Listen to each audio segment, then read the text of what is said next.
Pozdravujem všetkých fanúšikov motoršportu a F1 zvlášť!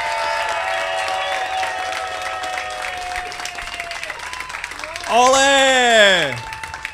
Kto by to bol povedal, že niekedy na Festival Grape zavíta monopost Formuly 1 a nie hociaký Scuderia Ferrari HP v životnej veľkosti, model z roku 2021. Ak dovolíte, ak ste pripravení, lebo ja už vidím, že ste celkom pripravení, chýba tomu, čo tomu chýba? Také odštartovanie, že? Červené svetlá zhasli a máme odštartované!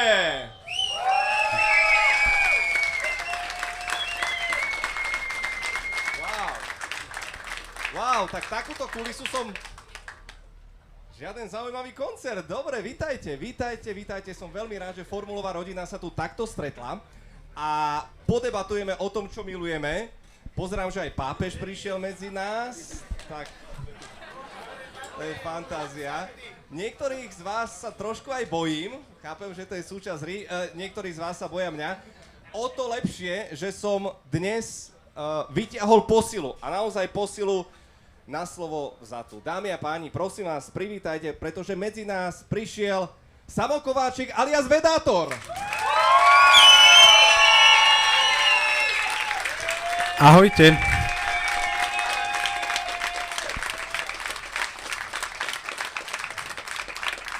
Čaká nás veľmi výživná debatka. Je vám asi jasné, že nahrávanie tohto podcastu takého trošku špeciálneho Ice Kingu nebude viac menej nejaký teleshopping na fény alebo na nastreľovanie vlasov, ale... Počkaj, kde si bol práve na dovolenke? V akej krajine? Áno, bol som v Turecku, áno, ale nevyšla transplantácia.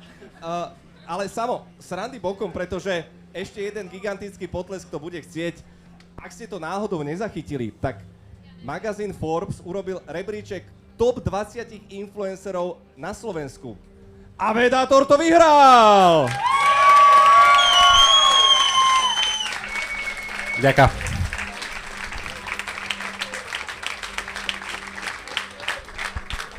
Chápete, nebudeme pozývať niekoho z 5. miesta, pozveme normálne originál víťaza a preto ma najviac zaujíma Samo, čo ty a F1, lebo sme sa stretli a teda zhodou okolností aj tento monopost je pomerne sympatický. Je, ale musím sa priznať, že u mňa to dlho bolo tak, že ja som veľa športoval, takže nedeľa do obeda šport, potom obed, po obede kremeš a keď sa spustila formula, tak to bola taká tá kulisa k zaspávaniu. Choď do... Dlho to tak bolo a musíš uznať, že tie zvuky sú proste také príjemné a upokojivé, že vzum, zoom, zoom. A potom sa mi to tatino snažil vysvetliť, on je veľký fanúšik, tak trošku som nachytala, že aha, ako to rýchlo jazdí a tak podobne. Ale zlomilo sa to, keď som editoval 20-stranový článok, ktorý bol o aerodynamike monopostov. A vtedy som si povedal, že wow, že to je úplný zázrak, čo sa tam deje. A odtedy to pozerám s tým, že sledujem, čo sa tam deje, rozumiem tomu, ako sa tam bojujú tie zlomky sekundy, aké je to technologicky náročné, aké je to ľudsky náročné.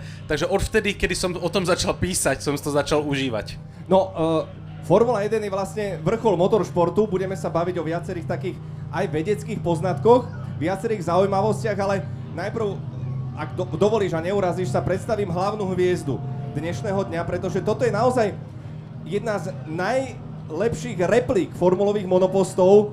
OK, nie je to úplný originál z karbónu, to by sme sa nedoplatili, ale replika monopostu Ferrari SF21 zo sezóny 2021, všimnite si, úplne šialené prepracované bočnice.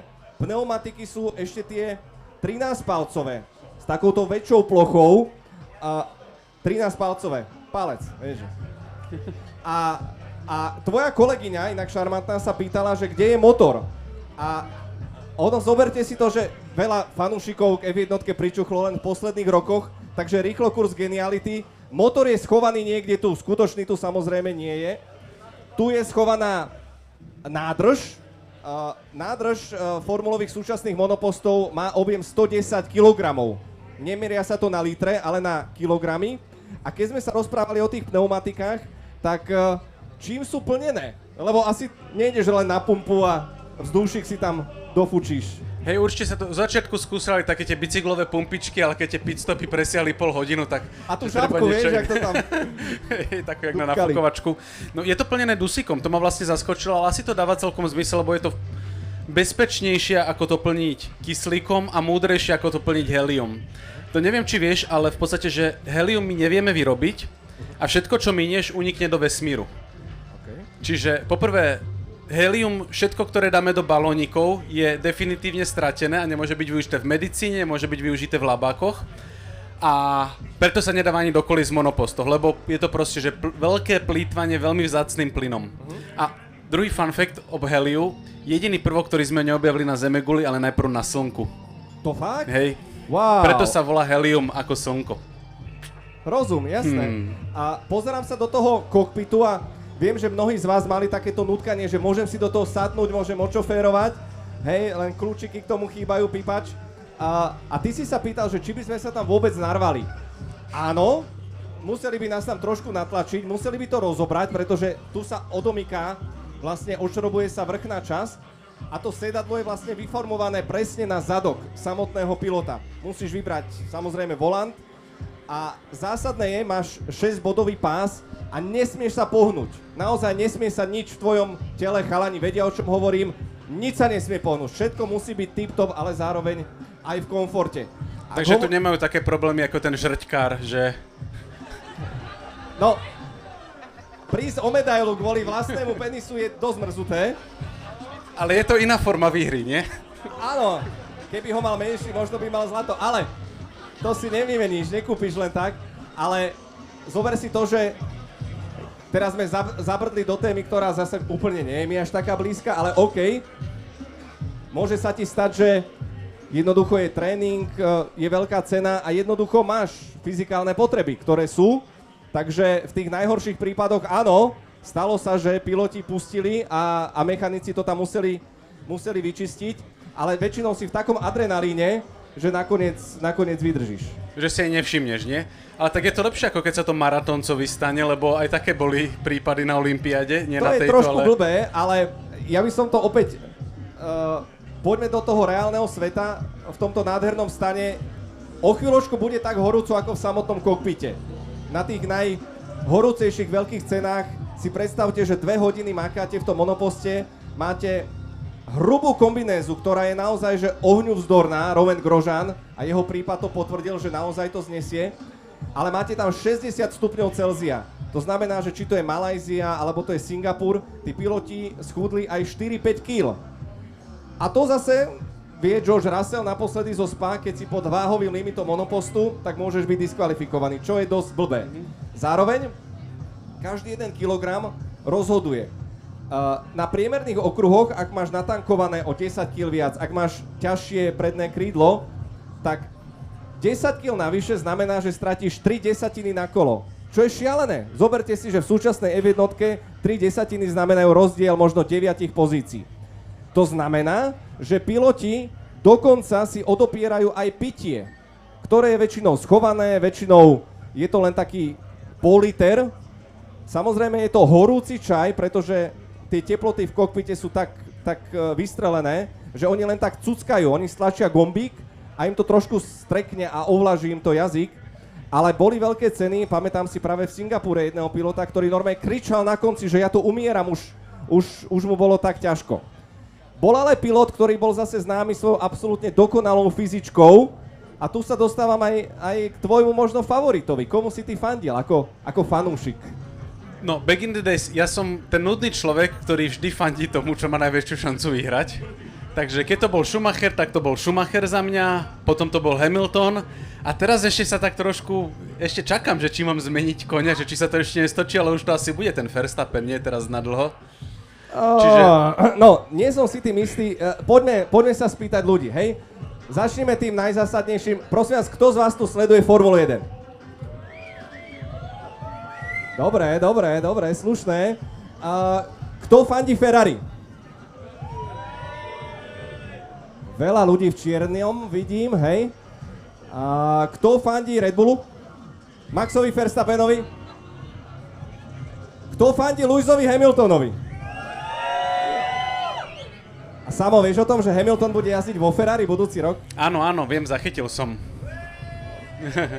No, niektorí sú z toho takí, akože pol na pol, ale zase tak fotogenická dvojica, ako je Hamilton a Leclerc. Inak to ste vedeli, že Charles Leclerc je globálny ambasádor Peroni Nastro Azzurro 0,0 a aj vďaka tomu môžeme o tom, že na čo by sme tak upriamili pozornosť, pretože to je veľmi vzácne mať tento monopost. Čo teba fascinuje na motoršporte a samotnej F1, hlavne keď vidíš ten monopost naživo, lebo neviem, asi sa zhodneme, že naživo sú tie monoposty obrovské, gigantické, majú skoro 6 metrov. To je o tretinu viac ako v 90. rokoch. No, to, čo mňa na tom najviac fascinuje, a aj sme sa pre chvíľku rozprávali, kým sme začali nahrávať, že ja mám pocit, že toto je v skutočnosti viac lietadlo ako auto. Úplne sa to riadi inými fyzikálnymi zákonmi ako autá, úplne optimalizuješ iné veci. Stačí si pozrieť hociaké auto. Hociaké auto sa snaží približiť takému kvapkovitému tvaru, aby malo čo najmenší odpor vzduchu. Toto keby malo čo najmenší odpor vzduchu, tak na prvej zákrute to proste vyletí von, lebo to nedokáže zabočiť. Tie rýchlosti, ktoré sa tam dosahujú, sú tak absurdne veľké, že je zároveň aj veľká práca, aby sa z toho lietadlo nestalo nechcene, čiže aby sa to zrazu nezdvihlo a neodletelo. Čiže je veľkou výzvou spôsobiť, aby sa to brutálne silno tlačilo do zeme, aby to malo silný kontakt so zemou a tým pádom, aby to vedelo vytáčať tie zákruty. Ja keď som totiž kedysi začal pozerať formule, mne to prišlo ako počítačová hra. Vieš, že hráš počítačovú hru a máš pocit, že to nefunguje v tom svete tak, ako ty poznáš. A potom som pochopil, že áno, je to presne tak, že oni tak rýchlo chodia cez tie zákruty, že hociaké normálne auto by vyletelo, že to nemáš šancu, ak by si nemal niečo takto veľké, čo by efektívne vážilo ako niekoľko tón v skutočnosti, že tam sa niekoľkonásobne zväčší ten prítlak, vďaka tomu, ako je to sofistikovane vymyslené. A taký ten pekný výpočet je, že keby tento monopost išiel po diaľnici, 130-kou neporušuje žiadne predpisy, presne na to si to ľudia kupujú, tak by to vedelo ísť po strope. To znamená, že keď bol nejaký tunel, tak to vie ísť hore a ten prítlak je taký, že by to udržalo. Počkaj. To nám musíš rozmeniť na drobné a podľa mňa je fajn možno začať. Povieme prítlak, ale prítlak vzniká vlastne na tom prednom krídle a mnohí hovoria, že keby bolo naopak ako v lietadle, tak by mohlo letieť. Skús možno, strašne zjednodušujem samozrejme, skús teda vysvetliť, čo je to ten prítlak. No, začnem tým lietadlom, keď sme na letisku veľmi vhodne, preto sme tu zorganizovali ten festival celý, kvôli tomuto jednému prepojeniu. No, čiže na lietadlo pôsobia 4 sily, ale keď ide konštantnou rýchlosťou, dôležité je, že gravitácia tlačí dole a lietadlo tlačí vzduch takým smerom, že ho to vytlača hore. Čiže vlastne úlohou lietadla je hádzať vzduch pod seba a tým pádom to lietadlo ide hore. Úlohou monopostov plus minus je hádzať vzduch nad seba, aby tým vzduchom boli zatlačené dole. Nie úplne, je tam kopa iných efektov, ale už len úlohou toho predného krídla je urobiť tento nábeh. Čiže ten vzduch tak trošku zdvihnúť, posunúť ho nad monopost a potom milión týchto vecí, ktoré sa tu nachádza a každé z nich sú asi že na 4 doktorandské tituly z inžinierstva, slúži na to, aby ideálne zatláčal monopost, keď je v zákrute a nechal ho na pokoji, keď je po rovinke. Lebo keď ješ po rovinke, chceš, aby to bola tá kvapka, čo ide brutálne rýchlo, ale keď ješ do zákruty, chceš, aby sa to tlačilo, aby ťa to nevyhodilo z tej zákruty, aby to nezačalo šmykať. Máš vlastne dve protichodné tendencie. Na rovinke chceš byť kvapka a v zákrute chceš byť tehla. Použijem to slovo odpor, ktorý je veľkým nepriateľom a často sa na to zabúda a tiež som si to vôbec neuvedomil, že vlastne tá najväčšia fascinácia F1 je to vlastne súťaž motoršport otvorených monopostov. Otvorených znamená, že nielen kokpit, ale kolesa. A zároveň tým, že sú otvorené kolesa, vzniká vlastne ten nepríjemný odpor a kopa ďalších vplyvov, ktoré majú neblahý vplyv napríklad na ten top speed a na tú aerodynamiku. A čo bol vlastne problém, že keby si naozaj toto zobral na diaľnicu, tak by to malo veľmi veľkú spotrebu. Odhľadnúť od ostatných vecí, tá tehla nie je vymyslená. Naozaj, že koeficient odporu monopostu je v jednej blízky kvádru. Proste, že tehle. Tehle. Tým, ako to má odokryté kolesa, ako je to všetko pootvárané, lebo potrebuješ s tým vzduchom pracovať, potrebuješ s tým hýbať tak, ako chceš. A my práve vidíme na tom monoposte kopu tých neuveriteľných detailov, že ja často hovorím, že sledovať a pozerať sa na formulový monopost je ako návšteva múzea, pretože každá tá krivka má vlastne zmysel. To sú stovky hodín v aerodynamickom veternom tuneli, CFDčko, ale už vlastne aj rysovacie dosky, kde nad tým celým uvažujú. Ale je tu niekoľko takých vplyvov a ja som veľmi rád, že budeme vidieť názornú ukážku. Samo, lebo ty tú buzitaštičku nemáš len tak na náhodu, že? Áno, aj robená mimochodom z bezpečnostných pásov, takže tiež OK. veľmi vhodne vybrané. Potrebujem jedného dobrovoľníka, ktorému dáš tevo potom svoju podpis kartu, ak ju tu máš. OK, dobre, jasné, veľmi rád. Je tu nejaký dobrovoľník na to? Pápež, a prosím ťa. Lebo on poprie fyzikálne zákony teraz, vieš? To ináč som mal iného vybrať, Riskantné. Tvojou úlohou je čo najrýchlejšie nafúknuť tento sáčok aspoň do polovice. Nafúknuť ústami. Ústami. No, a bez použitia zázrakov. Poďme, vytlieskajme nášho pápeža. Splasni úplne. Modlíme sa za tvoju hriešnú dušu. Nafúkaj to čo najskôr. OK, tak máme čas 2 hodiny teraz. No. Všetky hriechy si tam teraz flusol. Dobre, majstro, a teraz povedz. Nech sa zatiaľ trápi. Ako to robia profesionáli?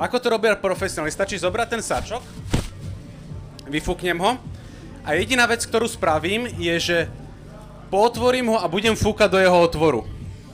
To, čo tým spravím, je, že urobím podtlak a ten podtlak nasaje vzduch z okolia. Chytíš mi na chvíľku mikrofón? Áno, idem za tebou, počkaj.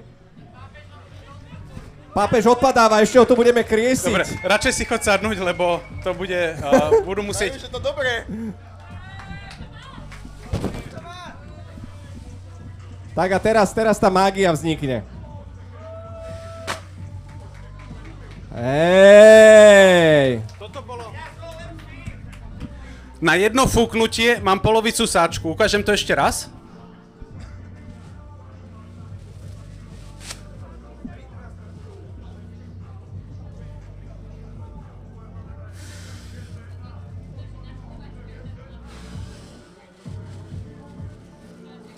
Môže byť, OK, uznávam túto mágiu. Čiže raz som fúkol, ďakujem, môžeš si zobrať, to je odmena. To sa ti zíde po festivale, alebo večer, keď už je deravý. Čiže, ako je možné, že som na jeden nádych nafúkol polovicu 120 litrového vreca? Jednoducho tak, že keď som fúkol, tak som robil podtlak a ten podtlak pozval celú atmosféru, aby zatlačila. A presne toto robia formule. Oni robia tlak pod sebou a nechajú tú ťažkú prácu za sebou robiť atmosféru. Toto je model z roku 2021 a v 2022 sa tuším znova povolil ground effect. Presne tak. Ktorý toto spôsobuje, že chceš robiť podtlak pod autom a tak ako som jedným dýchnutím naplnil polovicu 120 litrového vreca, tak oni jemnou prácou s podtlakom spôsobia, že to auto sa úplne že pritlačí.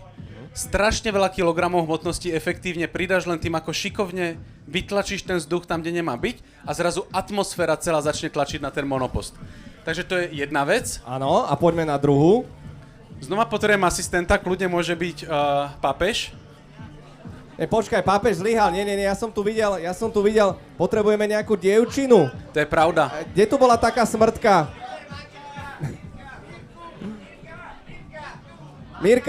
Mirka ide pomôcť. Aj počkaj, pit stop, pozor, toto je talianská pohostinnosť, už mi aj vysmedlo. Na zdravíčko, Peroni Nastro Azzurro 0,0. Ochutnajte inak, určite ste si všimli, máme bar, máme tu miešané drinky, takisto aj nealko verzia, ktorá v slepom teste vyšla, že 9 z 10 nevedeli rozoznať alko verziu od nealka. A tuto máme aj majstra Andreu, ktorý robí fantastickú pizzu. Čau Andrea. Druhý pokus prichádza. Potrebujem len niekoho, kto mi podrží v rece. Nie je to, že veľmi netreba mať veľa titulov na toto. Kto vyskočí prvý? Mirka, poďme. No, dostaneš podpisovú kartu od Števa. Bola si predbehnutá. No. Bohužiaľ už, toto je... My sa ti ozveme, Mirka. Ďakujeme. No, to, čo chcem teraz vysvetliť, sú tie krivky, na ktoré si narážal. Ty kľudne zatiaľ pí pivo.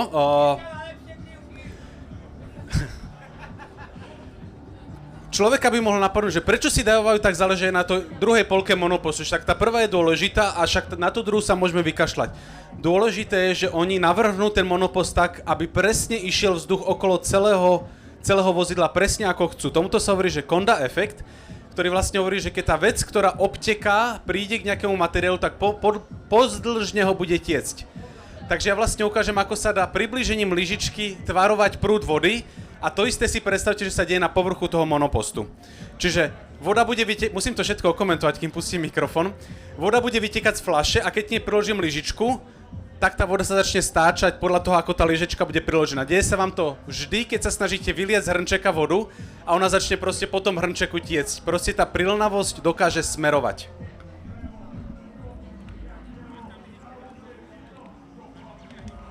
No držím ti palce, nie že to dopadne ako Majster N.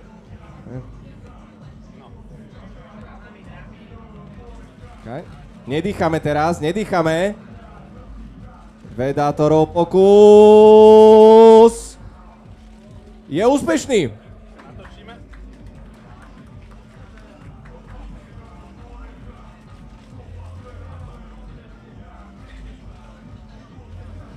A niekto si povie, že pritom taková blbosť, a to je veda, naozaj akceptovanie zákonov fyziky, mechaniky. S tou lyžičkou. To by bola Zender, no. To nechceme samozrejme riskovať. No, a čo sa teraz deje v tom monoposte? Úplne toto isté. Vzduch prichádza spredu a oni teraz berú tie pomyselné lyžičky, všetky tieto zakrivené miesta a hovoria tomu vzduchu, že tu sa stoč týmto smerom, lebo ťa potrebujeme napríklad pri tom zadnom krídle. Alebo tu sa stoč hore, lebo chceme, aby si do mňa zatlačil. Čiže všetky tieto oblinky, to je to, čo je brutálne ťažké na spočítanie, ako ich nastaviť tak, aby dostali vzduch tam, kde chceme, aby ho tu stočili hore, aby ho tu stočili k tomu zadnému krídlu, kde s ním robíme niečo ďalej. A celé to v podstate efekt, ktorý je známy 80 rokov, ten Kondov efekt. Ale spočítať to presne je jedna z najťažších úloh na celom svete. OK. A jedna z takých tých vecí motorických, teraz možno ste to zachytili, posledné roky Formula 1 nabehla na tú vlnu, ktorú môžeme si o nej myslieť čokoľvek, ale stále máme najrýchlejšie monoposty v súčasnosti, napriek tomu, že máme 1,6 litrové 6-valce s turbom a 2 rekuperačnými systémami. Od 2026 sa budú pravidlá trošku meniť, vypadne jeden rekuperačný systém, bude tam viac elektra, ale aj tak vedenie F1 už hovorí o tom, že 2030 sa vrátime viac k spaľovaciemu motoru, viac chceme mať kvalitnejší zvuk a hluk motorov, ale mňa to navádza na úplne inú otázku, takúto tradičnú človečenskú, že na čo to vlastne celé je? Lebo Formula 1 ako taká, môžeme si povedať, že je zábava, je šport, marketing, kontroverzie, ale sú to fascinujúce technológie, tak ako si nám už aj teraz v jednoduchosti predviedol. Aký je ten prenos? Aký je zmysel podľa teba F1? Podľa mňa, že zbudzovať nadšenie v podstate nie je zlá vec. To je v skutočnosti veľmi dôležité, lebo pozera formule, vieš, mladý chalan, mladá baba a povieš si, že wow, že chcem byť konštruktérka proste, že chcem ísť študovať inžinierčinu kvôli tomu, že toto je proste, že zázrak, čo sa tu deje a naozaj, že je. Veľa ľudí, ktorých poznám, že robia nejaký space business, tak sú fanúšikovia F1 zároveň, lebo to sú proste, že veci úplne, že na hrote. No a pozrel som si, že sú konkrétne prípady, že ľudia niečo vymyslia pre formule a začne sa to používať niekde inde. Napríklad presne tie rekuperačné mechanizmy, kde strašne veľa energie natlačíš do toho monopostu a nechceš to potom stratiť pri brzdení, chceš to použiť neskôr. Čože teraz, že bežnou súčasťou mnohých aut a formule boli jedným z tých prvých, ktorí začali tlačiť a ukázať ľuďom, že aha, toto funguje. Vieš, a počúvaš o tom, ako to využívajú piloti v jednotke a ideš si kúpiť auto, vieš, tak nevypýtaš si, že a ja chcem také a ja chcem teraz proste, že pri brzdení šetriť a používať to ďalej. Mnoho tých technológií sa využíva na miestach, kde by si to absolútne nečakal. Napríklad jeden inžinier monopostu robil invalidný vozík, kde presne, že zobrali tie know-how a robil pomocou toho invalidný vozík. Dozvedel som sa, že v Británii týmy, ktoré operujú ľudí, sa inšpirovali pitstopmi. Povedali, že ty kokso, že keď za 2 sekundy niečo dokážu toľko vecí urobiť, asi na tom niečo je. Takže tá organizácia pitstopov sa stala inšpiráciou toho, ako sa v Anglicku operujú ľudia. Lebo presne, kto má kedy pristúpiť, kto má ustúpiť, v akom poradí, ako načasovanie. A to ti nenapadne pri tomto, ale potrebuješ mať nejaké oblasti, kde posúvame tú hranicu limitov a potom sa to proste bude presiakavať ďalej a ďalej. A z toho marketingového hľadiska sa o F1 hovorilo, tým, že tam sú veľké značky, automobilky, že vyhrávaj v nedeľu, predávaj v pondelok, čo je presne tá analogia, že naozaj hovorilo sa o značke Renault, ktorá v Španielsku nič nepredala, ale že vôbec, zero.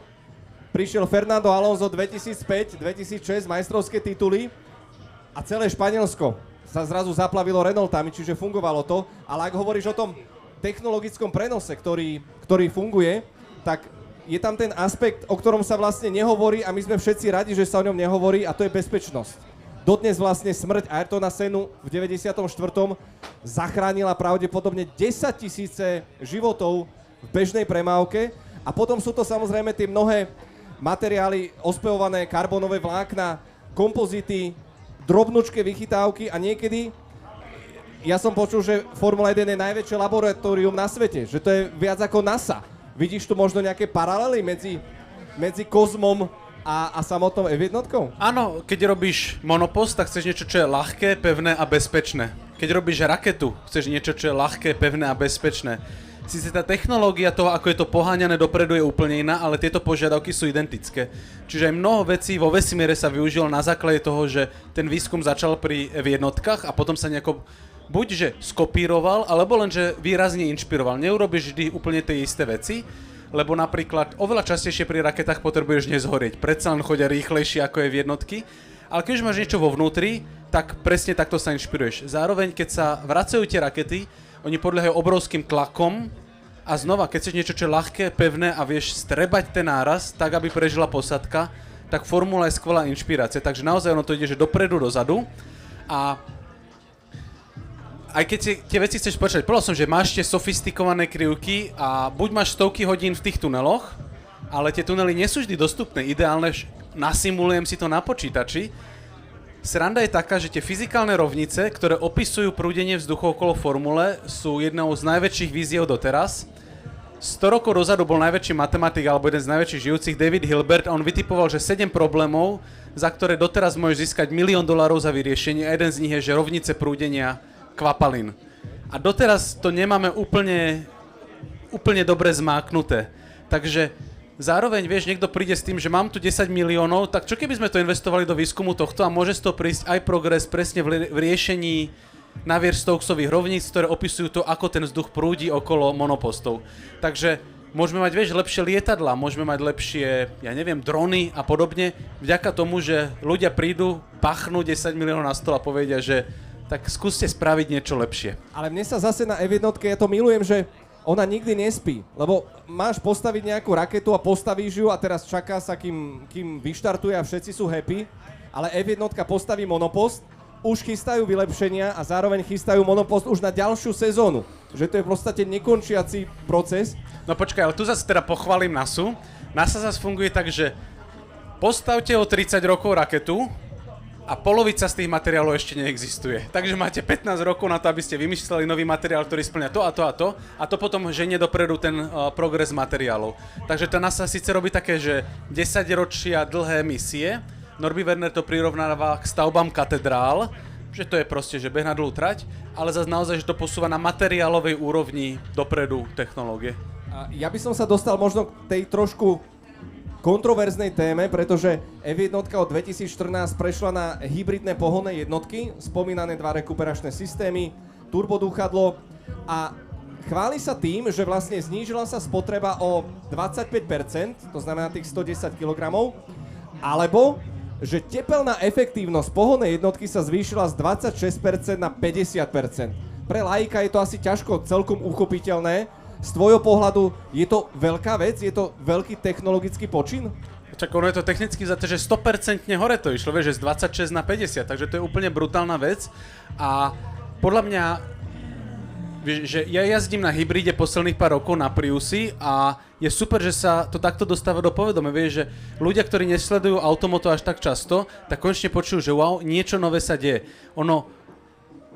Nechcem povedať, že je to trochu hanba, ale ako málo sa niektoré veci zmenili v podstate za storočie. Takže tu je znova, že super, že tie F1 sú na hrote a rozrážajú vzduch trošku. Dobre, ale ja poviem druhú stranu tej rovnice, ktorá mne nevychádza celkom, lebo tá nová pohonná jednotka, nazvime ju stále teda nová, potrebuje väčší servis, je ťažšia, oveľa ťažšia a teraz si zober, že potrebuje o 3 inžinierov viac, ktorí sa musia prepravovať a mne to nevychádza z celej tej rovnice, že samotný servis, súťažná otázka, aj do publika.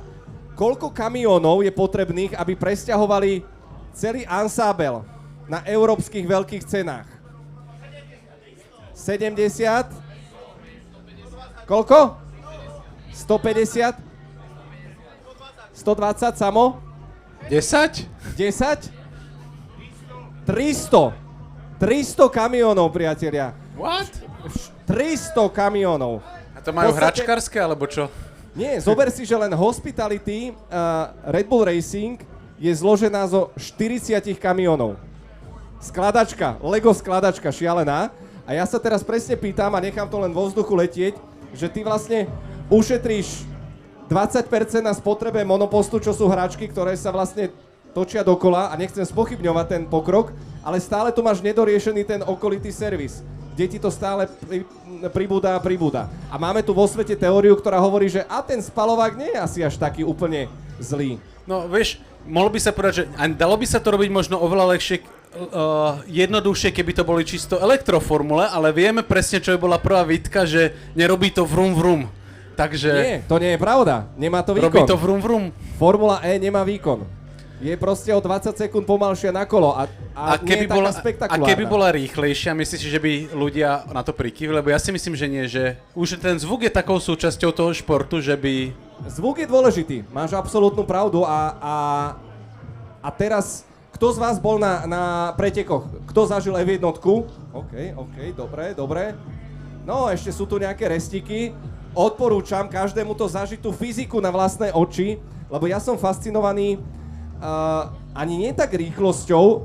Z jednej strany je to veľkosť samotných monopostov, že vlastne ako sa dokážu takéto hebedá vopchať do uličiek Monte Carla. Je to crazy.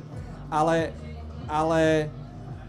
ten zvuk tam chýba, nie je taký výrazný, nepotrebujete štuple, ale takisto ste solidne ohúčaní, možno aj viac ako tu. Ale iná vec je podľa mňa absolútne fascinujúca. Vieš, čo je vraj? Že jedno pravidlo, keby sme mohli zmeniť, aby sme mali lepší racing, aby sa viac predbiehalo. Čo myslíš, čo to je? Jednu vec by stačilo zmeniť. Aby sa lepšie dalo predbiehať, aby sme videli viac akcie. Asi to bude niečo nebezpečné, nie? Že povoliť nejaké dynamické prvky, alebo... Počkaj, tu sa niekto hlási. Brzdy. F1 narazila na totálnu dokonalosť brzdového systému, kedy sa skrátila vlastne tá brzdná dráha, dajme tomu zo 150 metrov na 70, 80. Čiže my by sme vlastne potrebovali urobiť veľký krok späť, zjednodušiť brzdy, kde môžeš apelovať bezpečnosťou, ale zároveň by to predĺžilo vlastne tie brzdné dráhy a vytvorilo tu možnosť na predbiehanie. Čo mi príde strašne paradoxné, že je svojím spôsobom pasca technologického vývoja, lebo nechceš sa vrátiť k drožkám a jazdiť na koni, ale zároveň chceš byť ten Pinnacle Motorsport, prinášať naozaj tie najväčšie vychytávky. Takže to je taký nenápadný príspevok, hoci dobre si spomenul, chystá sa aktívna aerodynamika, čo nikto presne nevie, čo by to malo byť, že tie monoposty sa možno zmenia tak trošku na tie počítačové hry a na tie stroje, ktoré budú totálne zautomatizované. A trošku sa bojím toho, či to nezoberie tú autenticitu. A čo si pod tým predstaviť? Akože budú krídielka, čo sa vysunú len keď treba a podobne? Áno, plánujú to, že bude monopost vlastne mať automaticky zabudované, že keď bude na rovinke, tak sa sklopia krídla, ako keby to bolo DRS-ko, ale aj predné, ale aj zadné. Zníži sa odpor a maximálka pôjde možno 380. Čiže stiehli kvapôčka? Áno, ale do zákruty tehla, to znamená, že tam zase sa tie krídla zdvihnú. A nikto zatiaľ celkom netuší, ako to bude fungovať. A to je od ktorého roku toto? 2026, priateľ. No to je dosť veľký... To je dosť blízko, no. Hej, dosť veľký skok na to, že to nie je úplne jasné. Ty ako divák, čo by si zmenil možno? Čo máš tak v pamäti, že wow, toto bolo super, alebo ako vedátor, čo by vedátor na formulových monopostoch chcel vidieť, alebo upravil, zmenil? Mne sa veľmi páči, ako sa stali jednoduchšie oproti tomu, ako boli, ja neviem, že 20-30 rokov dozadu, keď trčali rôzne divné veci, vieš, Tyrrell, čo mal také tie vežičky a podobne, že mne sa páči tá elegancia za tým, takže... Lebo keď to máš elegantné, tak presne vieš ukázať prstom a rozumieť, že čo sa tu deje. Tu napríklad, že ja neviem, koľko ľudí by vedelo vysvetliť, že prečo sú tam 4 a nie 3, alebo 5. Okay. Takže je to v niečom taká záhada, takže keby to bolo také priezračnejšie, aby som si to viacej užil. A mám pocit, že sa to hýbe tým smerom, kým nepríde rok 2026 a bude to proste mávať krídlami a robiť to neviem čo. To zase budeme všetci totálne stratení. Ale to je, že z pohľadu toho, že chcem rozumieť monopostu, čo sa týka závodenia, no vieš, že každý najviac baví, keď sa prebiehajú. Málo koho baví, keď je to proste, že sa urobí vláčik a ide kolečka, ide mašinka. To asi nikoho veľmi nebaví, takže vieš, to prebiehanie. Ale tam je, vieš, čom problém, že Formula 1 to má nastavené tak, že v sobotu si dáme kvalifikáciu, ktorá je naozaj na ostrý noža, 99,9% risku. V tých veľkých cenách niekedy tí piloti idú na 85%, musia šetriť palivo, pneumatiky a tak ďalej. A my vlastne urobíme to, že v sobotu zoradíme tie monoposty od najrýchlejšieho po najpomalší a v nedeľu očakávame, že sa budú predbiehať. Čo nedáva logiku a vždy tam potrebuješ nejaký externý faktor, ale začína sa veľmi reálne špekulovať a ja si myslím, že to je už pred schválením, že 2026 zaviedli sa šprinty, mimochodom, neviem, či páčia sa vám šprinty inak? Nie, okej, niektorí aj kývali hlavou, je to lepšie ako tréning, to sa zhodneme, ale naozaj, že otočia grid, že podľa šampionátu ten, čo je prvý, bude posledný a to je podľa mňa dobre vyskúšať, to by mohlo doniesť taký spektákl do toho celého diania. To bude podľa mňa super a jedna vec, ktorá sa mi páči, to bolo, tuším, že aj na tej poslednej veľkej cene vidno, že pre mňa je síce divácky nepriehľadné, ale keď mi to komentátori vysvetlia, tak to pochopím, že keď piloti musia balansovať medzi rôznymi vecami, že je to o tom, že chceš ísť rýchlo, ale máš konečné zdroje, opotrebuješ pneumatiky a môžeš šetriť pit-stop, koľko míňaš paliva, ako robíš s tým, čo si narekuperoval a tak ďalej. A toto sa mi strašne páči, keď máš veľa rôznych stratégií a zrazu sa trošku zmenia podmienky, zapršalo alebo nezapršalo, keď malo, alebo nečakané niečo sa pokazilo.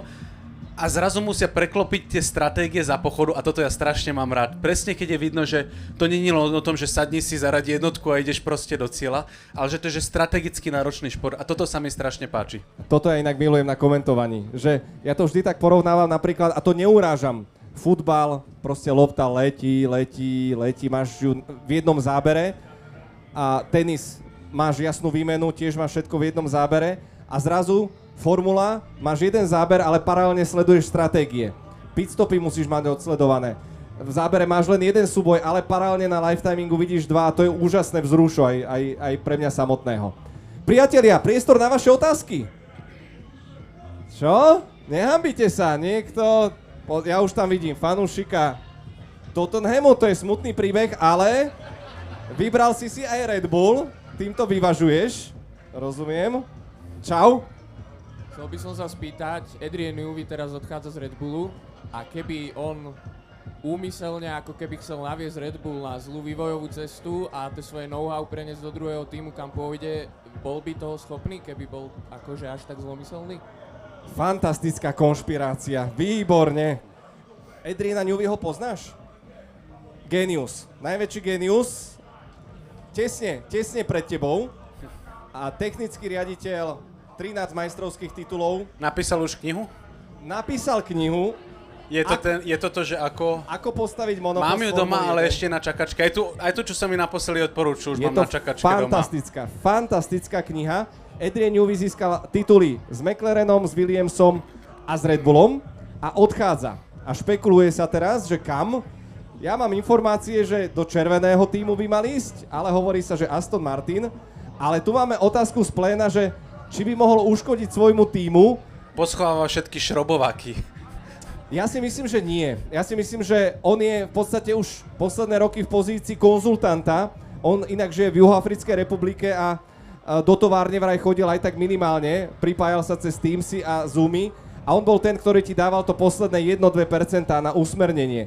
Ale je pravda, samozrejme, že to, čo má v hlave, on keď bol na povinnej dovolenke, keď skončil v týme McLaren, on povedal, že to bol najlepší a najhorší rok, lebo nemohol pracovať, ale mozog mu išiel na plné obrátky a že vtedy vznikli najlepšie nápady, najväčšie inovácie, ktoré mal, čo je potvrdenie toho, nie? Že nuda, aká je v živote strašne dôležitá. Nechať ten mozog trošku oddychnúť. Madam! Normálne som musel zrýchliť ako za mladí. Ahoj. Ahoj, chcem sa opýtať, že čo si myslíš o tom, ako sa skončilo Abu Dhabi 2021?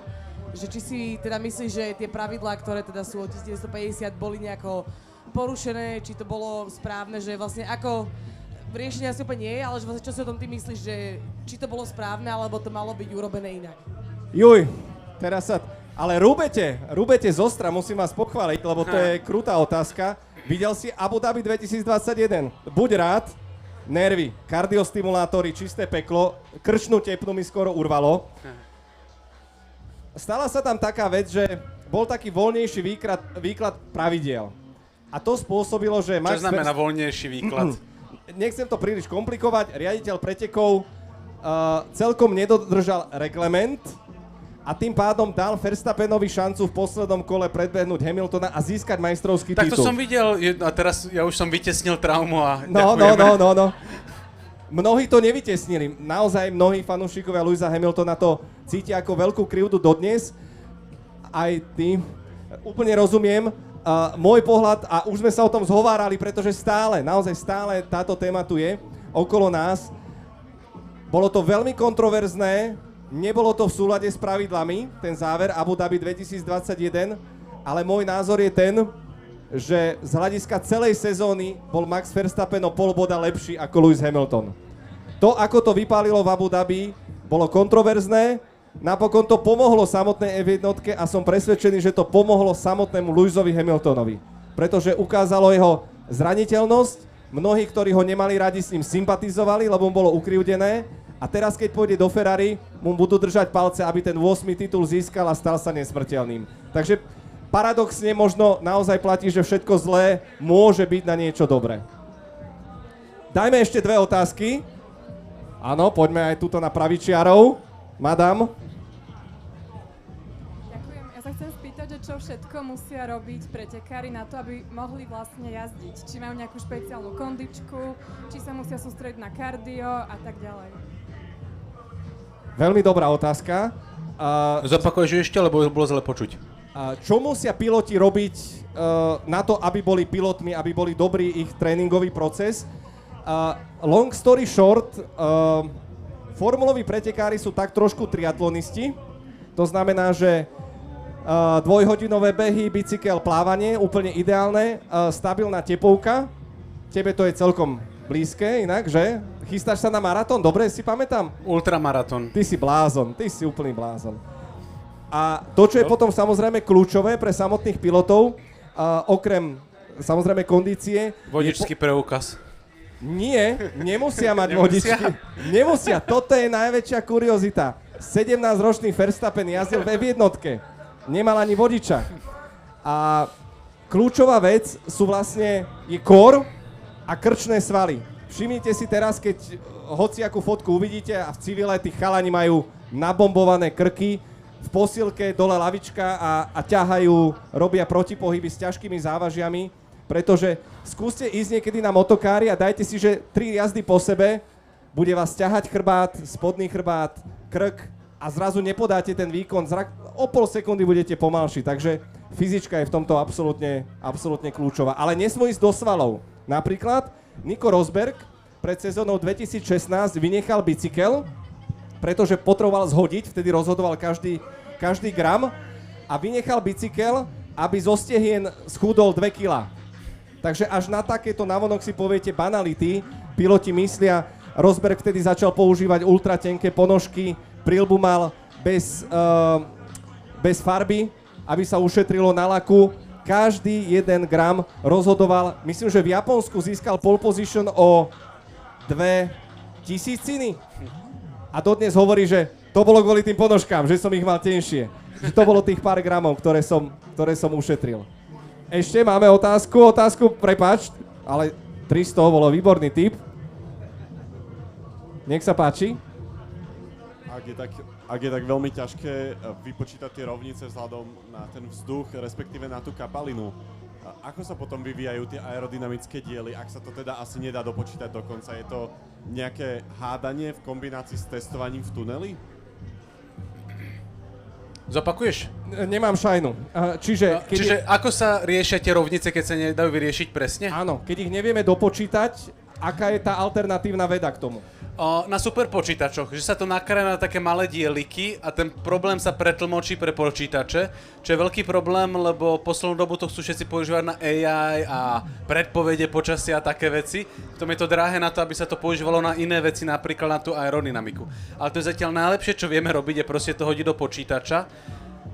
A nie je vylúčené, že príde niekto, kto vyrieši ten miliónový Hilbertov problém, zistí, že sa to dá riešiť nejakým vždy jednoznačným spôsobom a zrazu sa s tým bude úplne dať hrať, že si niečo navrhnem a rovno mi to vypluje riešenie, že plus 1%, minus 2% a že to bude taká automatika. Ale to je, že horizont 100 rokov, 50 rokov, neviem. Ale páči sa mi tá otázka, pretože opäť nás navádza na to, že Formula 1 nie je roborace. Že naozaj tá človečina tam zohráva jednu z najkľúčovejších úloh a mnohé týmy sa často trápia s tým, opäť použijem teraz, dovolím si múdre slovo korelácia, že zrazu oni niečo im počítače vyplujú, hodia to do aerodynamického tunela a nevychádza to. Na trati to neukazuje taký výkon a sú tam také detaily typu aerodynamický tunel, môže monopost v ňom ísť iba 160 alebo 180. A zrazu oni zistili, že poskakovanie začína pri 250-ke. Že žiadna simulácia to neukazovala.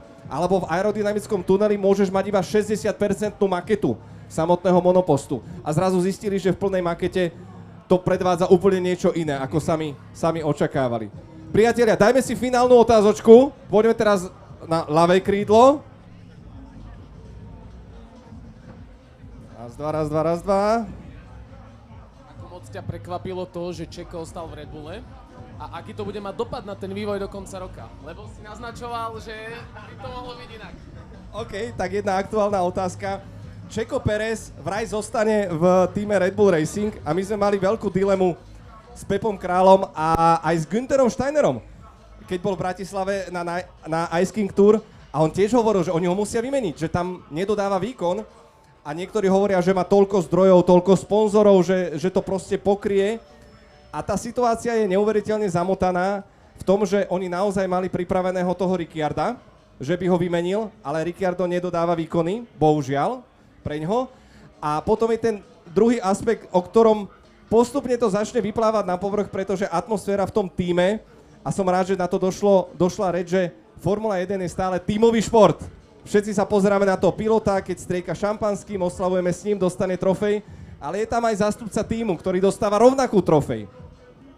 Takže situácia v týme Red Bull Racing je pomerne napätá a myslím, že budeme svedkami mnohých prekvapení ešte, lebo ak Adrian Newey povedal, že stačilo, cítim sa tu nepríjemne a teraz Jonathan Wheatley odchádza do Audi, lebo tu už nemáte pre mňa miesto kvalitné, tak Red Bull je v nezávidenia hodnej situácii a tú debatu posuniem inak. To už nebude o Čekovi Pérezovi, ale o Maxovi Verstappenovi. Kam pôjde on? A či náhodou v blízkej dobe si ho Red Bull dokáže vôbec udržať? Samo, záverečná otázka. Zo súčasnej F1 teda, kto ti je taký sympatický? Chcel som povedať, že... Kto? Lando? Lewis? Leclerc, pozri sa, tričko Norris. Na grejpe to žije F1, fantázia. Hovorím, že ja som z tých nudných, ktorý ešte stále verí Hamiltonovi, ale mne sa na ňom aj páči. Ja som si počkal, že na koho budete najviac tlieskať a to som len zopakoval. Mne sa na ňom trošku, budem znieť teraz jak nejaký aristokrat, ale čože páči taká tá vyzretosť, že oni sú často také horúce hlavy a tam už je trošku vidno, že už si odžil aj tie úspechy, aj tie neúspechy a že to vie tak triezvo zhodnotiť a to je mne v niečom veľmi sympatické.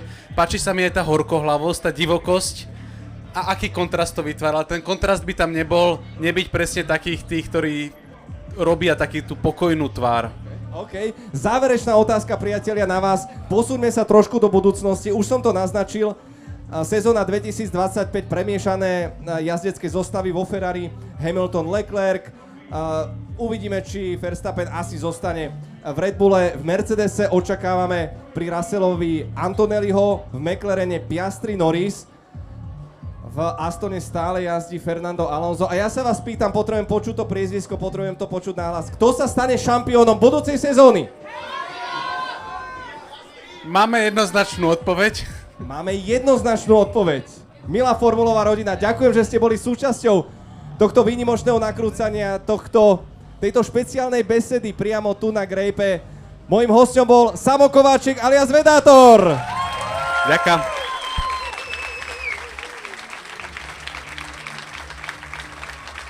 Ja som Števo Ajzele a želám vám ešte úžasný festival a úžasnú Formulu 1. Ahojte, čaute.